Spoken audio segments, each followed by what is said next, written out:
Hey guys, welcome back to the Work and Play channel. I just wanted to shoot a quick video for you in a comparison of my two boots. This is the Nix Traveler, which I got from the Nix seconds page via eBay, and this is the Wesco Jobmaster, which I ordered through Baker's Boots, and it was custom made for me by Wesco. So the major thing, obviously, they're two very different boots. The Nix Traveler is more of a sort of warehouse packing and walking, more like a kind of urban boot. And obviously the Wesco here, much more suited to, I suppose, sort of outdoor work. I'm going to be using it for warehouse brewery work. I know there's quite a few people that use them for hiking as well that really enjoy them, and it's just a generally a bigger, tougher, thicker boot. That's not what we're sort of comparing today. The major thing I wanted to talk about is obviously the difference between buying a seconds boot and buying a custom boot. In terms of feel, there is obviously quite a bit of difference, and it's going to be up to you guys to decide whether the price difference is worth it, and we'll come on to the price in just a second. The biggest thing I can tell you between these two boots is that this boot, which I've done a couple of videos on, did take a fair bit of breaking in. I've applied fat of the land leather conditioner a few times. I had some issues around the ankle. It felt as though my heel was being pinched as I walked, and I also had some issues across the ball of the foot at the toe here. Now, you can say that might be due to the fact that I couldn't get the exact size that I needed, but I went 10D as opposed to these ones which are 9.5 double E. But still, it's obviously a factor when you're buying the boots in terms of you're not going to get that custom fit.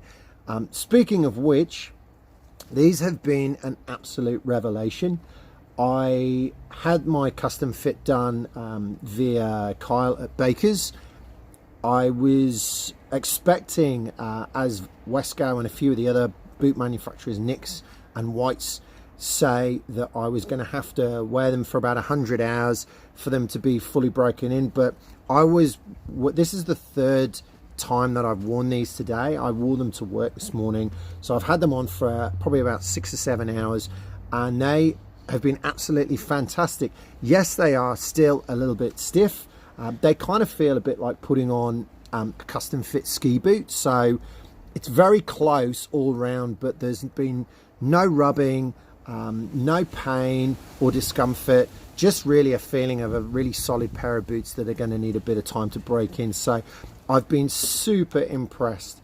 Now, the big not $1 million question, but certainly a couple of $100 question is, would I go custom again over the seconds? Well, the Nix, I found online. I went to the Nix website. They've got a link there for their seconds, and Wesco do the same thing. It's actually on their Wesco website. You can see their seconds. And basically, seconds are where there's maybe been an issue with the stitching, discoloration, or there's been a mark on them, or they just simply haven't sold. Maybe they've been a test batch. But these I picked up for around about $300 US. Once I had paid for the shipping and the import tax over to Australia, it ended up costing me about 573 Aussie dollars, which, to put it into comparison over here, a pair of Nike Air Max would probably set you around about 150 bucks. So they weren't cheap. Compared to the Wescos though, these were through the Baker's website, they were 549 US dollars. That included a 10% sign up discount that I got through the Baker's website.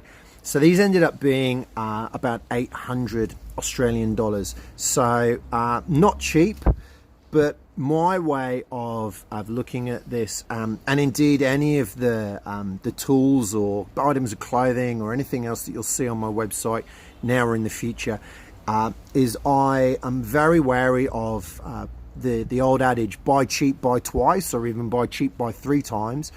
So most of my clothing, most of my equipment for work, I tend to spend a lot of time looking into videos like this one, getting people's opinions, getting in touch with the manufacturers, and making my mind up from there. So I expect both of these boots to give me at least 10 years wear, in the same way that I would with, say, a wax jacket or a hat or a Leatherman or something like that. So I do see these as an investment, and as we go on these videos, I'll be showing you some hints and tips I've picked up from other people and other videos in how to look after them, wax and leather preparation, and so on and so forth. Anyway, I hope you found this video useful. Please leave a message or a comment in the comments box below. Don't forget to subscribe, and we look forward to seeing you soon. Cheers.